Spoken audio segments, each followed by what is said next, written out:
Bonjour les maqueurs, ceci est un carré. Nous avons tous dans nos tiroirs plein d'appareils numériques qu'on n'utilise plus. Sachant que les différentes étapes du recyclage demandent beaucoup d'énergie, moi je préfère le upcycling. Ça permet de faire un robot éducatif pour attirer les enfants et leur apprendre ce que c'est le codage, le machine learning et l'intelligence artificielle. C'est une vraie expérience ludique et éducative à la fois.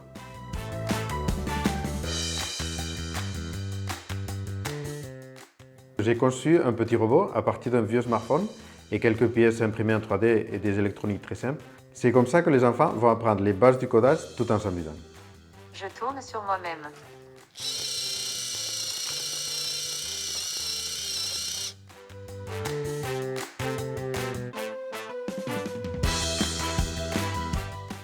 Je m'appelle Joan Nadal, j'ai 49 ans, je suis éco-designer et auto-formé en robotique et intelligence artificielle.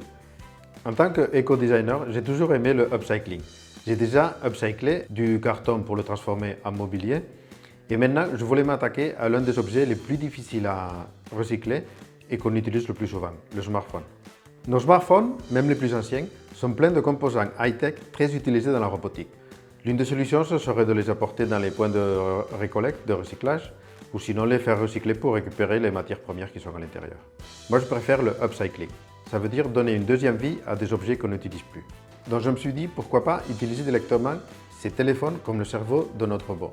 Voici les composants qu'on a besoin pour créer ce robot. Tout d'abord, un vieux smartphone. Même avec l'écran cassé, ça marche parfaitement. Il faut juste le Bluetooth et le Wi-Fi pour se connecter avec le reste des composants. Après, avec l'impression 3D, on a créé un petit châssis qui sera le corps de notre robot.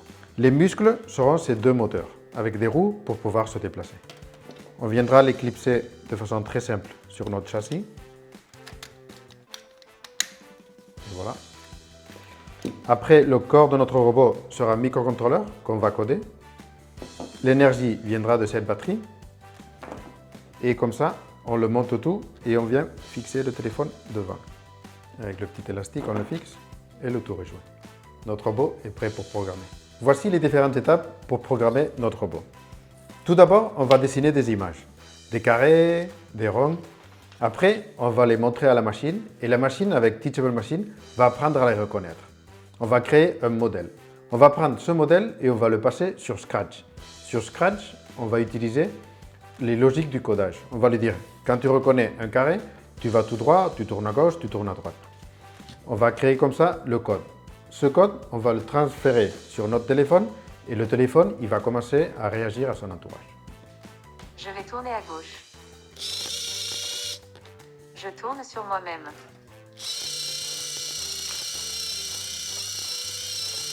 J'aimerais que ce projet vous inspire à créer de nouveaux objets upcyclés, à regarder les objets que vous avez autour de vous d'une façon différente pour créer de nouveaux objets. Et aussi, surtout, à perdre la peur, à aller vers le monde de la science et de la robotique. La communauté des makers, les Fab Labs et plein de monde sont là pour vous aider à réaliser vos projets. Je suis sûr qu'après cette vidéo, vous avez tous trop envie de créer ce petit robot.